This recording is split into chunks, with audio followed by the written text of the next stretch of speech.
Hello, everyone. Thank you so much for joining us. A lot of mothers have heard of postpartum depression, but have you heard of postpartum depletion? Many new mothers face fatigue and emotional challenges after childbirth. This can deplete a new mother, putting her at a greater risk of for illness and mental health problems. Postpartum depletion is actually really common, and it's crucial to understand why this happens. However, it's not really widely talked about.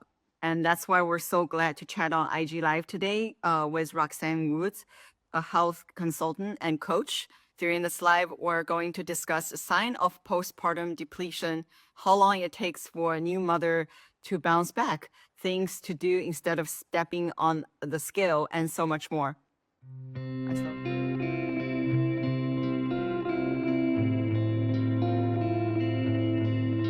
Hi. Thank you so much for taking the time to join us today. Of course, thank you for having me. Yeah, we talked about in the past. We talked a little bit about postpartum depression before, but we have never touched on postpartum depletion, and I think it'll be like a really interesting for so many people.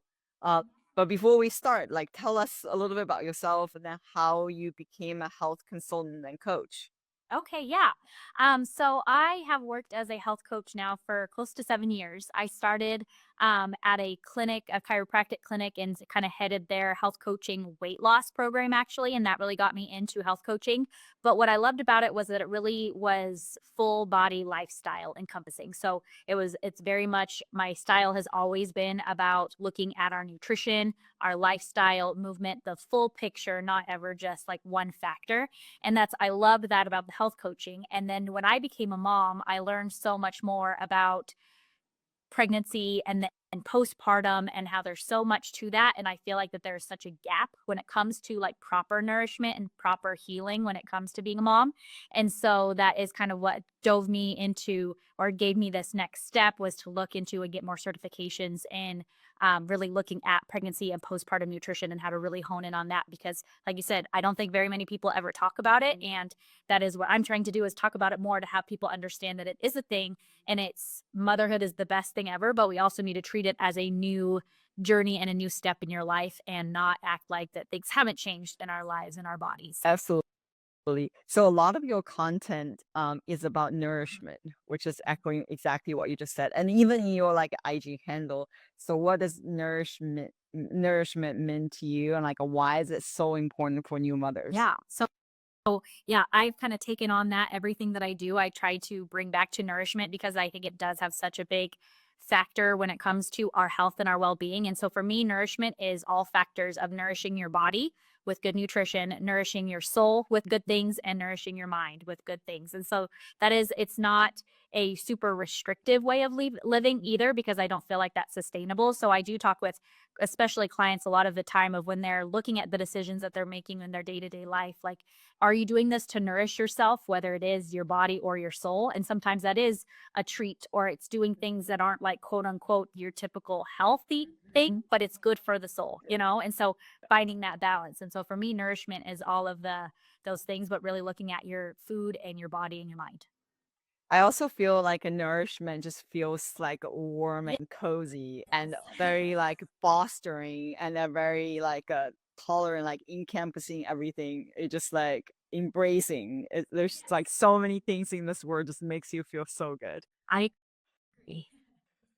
Um, do you think like your experience as a mother also have helped you understand the importance of, tackling this whole postpartum depletion problem? Absolutely. And I think one of the things that I share a lot with just friends or with clients or anything is that I feel like I learned more about the depletion that I really felt my second time around. And I think we sometimes think of, once you've had a baby, once you go through it, you're kind of going to know. And I knew a lot, obviously, but I think we need to recognize that every pregnancy is different. And I felt much more depleted after my second. And I had two pretty quote unquote easy going pregnancies, natural births, everything kind of went the way I wanted it to, a very supportive husband, family, and I still felt very depleted. And so I think it was that kind of opened my eyes even more to, wow, I have all of this support and a lot of this even health and nutrition knowledge, and I'm still feeling it pretty hard. I went back to work way too early at my second.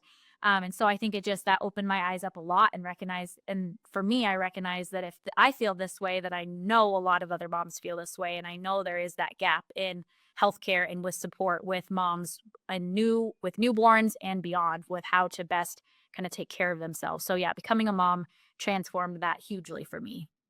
But also, it just like physically or biologically also makes sense because it's like it's a huge deal, like pregnancy and then give birth, and it's just like so many things change in your body, and the depletion part makes a lot of sense. I think just people don't want to think about it or don't want to like face it that this actually happens. Yeah, and I think that is the crazy thing is I mean, even when you're going through it, you get a ton of checkups and a lot of you're meeting with somebody periodically when you're pregnant. And then we get one checkup at 6 weeks after you've had a baby. And that's the time where you're trying to figure out how to bond with this baby, how to this new little human, how they're gonna work and function. And then you're also a brand new person. And so the fact that we just get one checkup that's basically just making sure we're not like bleeding out or have a lot of issues or something's going on, then you're pretty much just sent on your way. And so that is really why I focus a lot on that period of there's a lot more that we can do to set ourselves up for better success. And then if we don't get a lot of that healing in that time,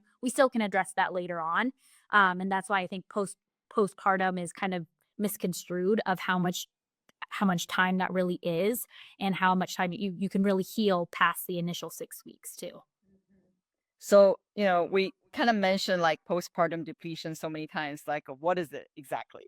Yeah, so it can come in a lot of different ways, but really it is just depletion that comes from giving birth and going through pregnancy, labor, delivery, breastfeeding potentially, and a lot of those depletions that come in the minerals that we lose, and it can show up as extreme fatigue, exhaustion, brain fog, low libido, not being able to lose the proper weight that we want to, and then just a lot of symptoms that kind of get chalked up as like new mom problems. Hmm. But it's really important to look at that it's not just the way that we should live either as moms, and I think it's just because it's common doesn't mean that it needs to be normal in our lives. So you kind of answered my next question because my next question is like, what are some signs that you might be struggling with postpartum depletion? So you mentioned like fatigue, brain fog, um, anything else?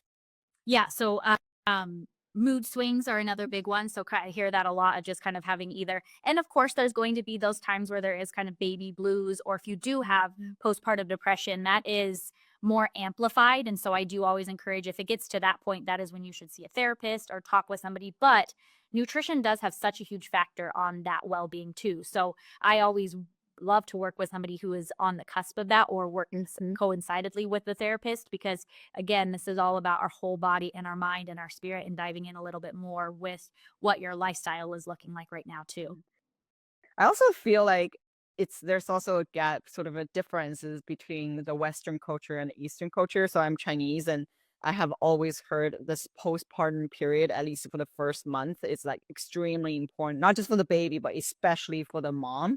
So like after women give birth, at least like in the old days, today, even today, I think people still practices that they get these postpartum meals, and they get special taken care of during that 1 month, because I think the old belief, well, I mean, even today, is they think if you are able to kind of be really nourished during this month, it will really help you for the rest of your life. Because if you don't, experience this month of not getting nourished well, it could actually have detrimental impact for, during menopause or later on during your life. So it's like specially taken care of versus here. I could see exactly what you're saying is okay, after women give birth here is like immediately, okay, you're out after a few days and then you're on your own, but there's like no guidance, nothing Yeah, else. Yes, and that's such a good point, and that is, I mean, I love our culture, but those are some flaws that we have, and that is something we kind of idealize the bounce back and just say, "Oh, you had a baby, you're already 6 weeks postpartum, and you look like you never had a baby, and you're already up and going back to work and doing all these things," and I think that it really is setting us up for failure when it comes to our proper healing and giving our bodies that time because our bodies go through a lot when we have babies, and so that is such a good point that if you're able to really focus on the healing and restoring and all of that at the very beginning, you're setting yourself up much better. And that is why I try to work with moms as early as possible to really help set that foundation even more. And then if we're not able to, or if we're not able to properly heal in that time, we still can work on that. It just recognizing that if at any stage, if you don't work on it, it can possibly just keep getting worse. Yep. So now talking about bouncing back, you had a really great reel talking about like common mistakes that people can make that may lead to postpartum depletion. And you talked about, the societal pressure to bounce back and why can this be, detrimental for women who just had a baby? Yeah, I think it brings a lot of unneeded stress, first of all. And I think sometimes one of the things I mentioned in that post, I believe, was something about focusing just on like weight loss trends that they see on social media, or and again, it's focusing on like nutritionally, minerally, what is has been depleted, what has changed in our body, and really focusing on that versus what has worked for a 20-year-old influencer on Instagram who has never had a baby. We need to treat our bodies differently, and that is the biggest thing is doing calorie deficits. That's not going to set you up well for letting your body have the good nourishment for energy that you need, or for breastfeeding, or to just feel good. Like our body needs calories in that time too, but it can be proper calories. It doesn't need to just be junk either, because you want to still nourish your body. And so I think we get caught up in just doing the things that you see other people do and not really focusing on what is best for healing in this time when your body did go through a huge transformation. I guess another like misconception is that people think it doesn't they want a magic pill happen immediately, but it like nourishment healing actually takes time. So how long does it like really take for a new mother to bounce back?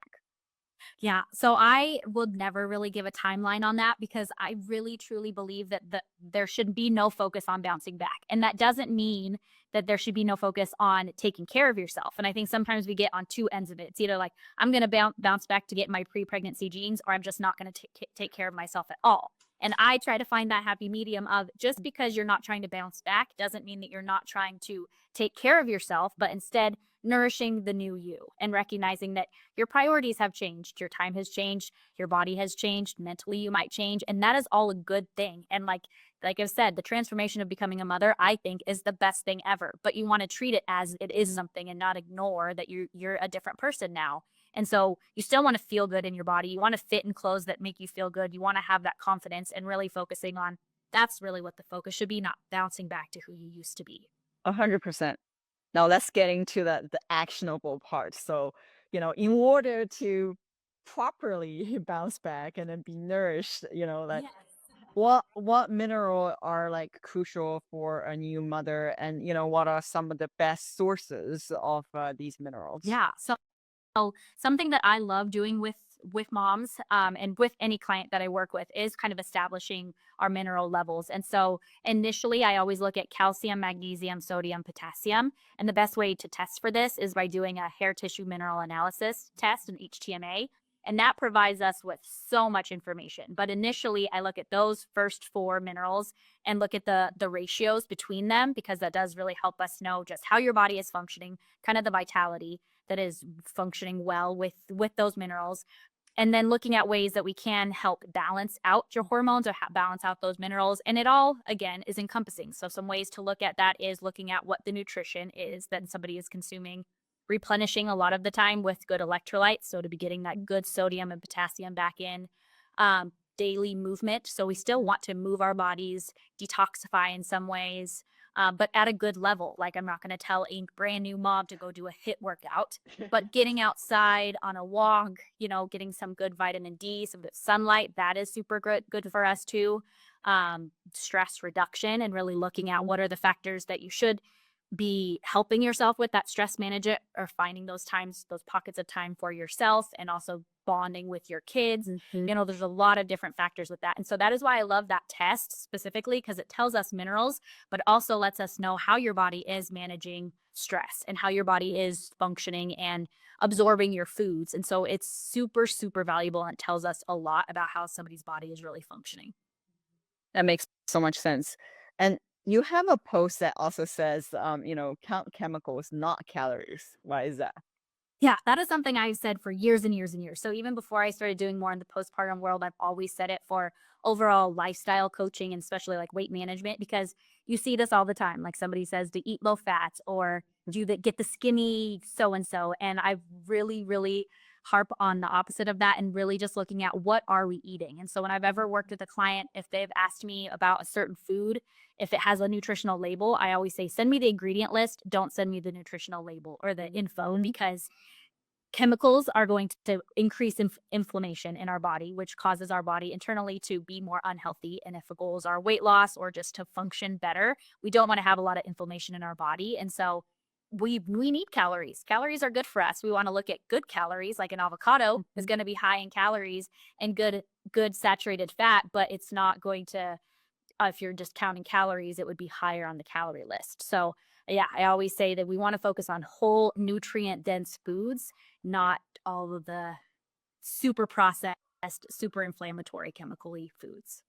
Absolutely. That actually, like, I love the slogan because that also apply to other aspects. So we want people to use better products, which is also um, limiting the chemicals that they get exposed to through Mhm. other sources in addition to food, from their personal care, house cleaning, just everyday products. And we also often like tell people, hey, look at that ingredient label. If there are a lot of like ingredients you can barely pronounce, right? Yeah. Then you should probably ditch it or, like, even just look at how many of ingredients are on that list. You want it to be as simple as possible, and that's, like, really similar with food, right? You don't want a food, like, ultra-processed food will have, like, a huge list of, ingredients versus, whole foods will probably just, like, a few. Absolutely. And I say that a lot, especially now, I'll say as a mom looking at like toddler snacks or all these foods that are marketed towards kids. And I'm sure you've seen all the Kellogg stuff and all of that, but you look at the ingredients on these foods and it's like mind blowing how many foods have different dyes and chemicals and so many unneeded things. And so, and with kids, we're not obviously looking at counting calories, but we should be looking at what is in these foods and why, what all of I mean, we could go off of on all of that, but what is this causing our body to do and all the different behavioral and emotional things. And so, yeah, just focusing on whole foods is a top priority. Love it, love it. So what role can broth play, in nourishing your body post-baby? Yeah, so I kind of mentioned it too, like nourishment, you kind of think of that as like warm things, and broth is a huge one of that, especially like any kind of bone broth. You have to think of like what our body goes through when we're pregnant. And after the baby is no longer in there, our organs have been shifted that whole time when we're growing the baby. And so when there's no longer a baby in our stomachs, then we also our body is trying to reform how it kind of used to be. And so we don't want to add more stress to it or harder ways for it to kind of digest our food. So, adding in warm, nourishing foods like warm vegetables or bone broth specifically is good for getting our body more protein. It has collagen, which should help heal and repair our tissue. And yeah, so that's just a really good one that I say, like, if you're going to, your first food should be something warm and nourishing, even though I know a lot of the times we want to have like a deli sandwich or something like that, which guilty of. I did it on my first one too, but you kind of want to really replenish your body and not make it work harder than it's supposed to and start healing right away. And it's just delicious. Yeah, yeah. There's so many ways to enjoy it. So how can stress over getting back to this pre-baby weight actually have such a negative impact on your postpartum wellness? Yeah, I mean, in those especially early on, the last thing you should be focusing on is what the number on the scale is or kind of getting your body to a certain weight because there are so many other more stressful factors when you first are becoming a mom. Again, when you're either it is your first baby or just trying to establish having like I said, having a toddler with a newborn or you're just doing a lot of different things and so the stress of getting back to who you used to be is the last thing you need to be doing. You need to be focusing on how to take care of yourself, how to have energy, how to build this bond with your new baby, how to figure out this new life. There's so many other things that matter way more than trying to, again, bounce back to who you used to be. And again, it's not about not taking care of yourself, it's about taking care of yourself in that right way. And that Absolutely, absolutely. turn will be stressful because then you feel better in that time and you feel like you're actually being able to focus on this bond and your body is feeling more is stronger and getting better restored and going to function better. You kind of answered one of my next question, but I'm still going to ask you, like, then what should you do instead of like stepping on a scale? Yeah, and I, as again, having a background in weight loss, and I still will work with some clients on weight loss, but it's never been about the pounds for me. It's always about the big picture and looking at quality of life. So recognizing, how do I feel right now? How is my energy? Am I confident and doing what I want to do? Am I getting outside, wanting to go do things, or am I, really feeling more miserable? And so there's a lot of non-scale things to look at versus just getting on a scale. And if you do get to that place where you are past breastfeeding or past kind of that early stage and wanting to just feel better and look at unwanted fat, then looking at your body composition, I think matters way more than just a number on a scale, because I work with a lot of females and we want to be strong. You want to be able to lift your babies and carry your kids and go do things. And so the best way to do that is really keeping a good amount of muscle on your body. And so by knowing your kind of body composition and really focusing on higher muscle mass versus body fat is an important factor. So I would say if you do get on any kind of scale, looking at body composition is the most important. It's also, I guess, like the muscle perspective is also not just like, yeah, you'll be able to, hold your baby, lift your baby. It's also extremely important for aging. As Mhm. we age, we lose more muscles. And if someone actually wants to keep, their weight in check, having more muscle is actually a way to do it because muscle actually burns more calories than like fat. So, people kind of like need to have that shifting mind too to understand like why we actually need more muscles. Absolutely. Yeah. You want to set yourself all of this for like longevity of life, And so not just, again, some of this stuff with it's all about getting skinny or doing these things is the last thing we should be doing for our longevity and for sustainable health. We want to focus on internal health and, yeah, muscle mass, prioritizing protein. Those are the things that are going to make us healthier. Absolutely. So now going back to what we talked about in the beginning, like, a lot of women feel like lack of support, postpartum. And I feel like it's really important to work with someone who knows what they're doing.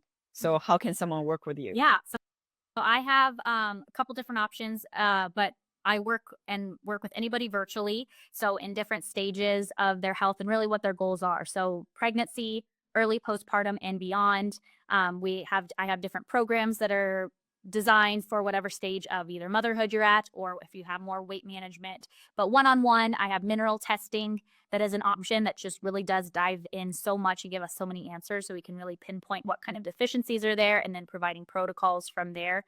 So I always offer that to one-on-one clients as well as a standalone service to just get the protocol and recommendations.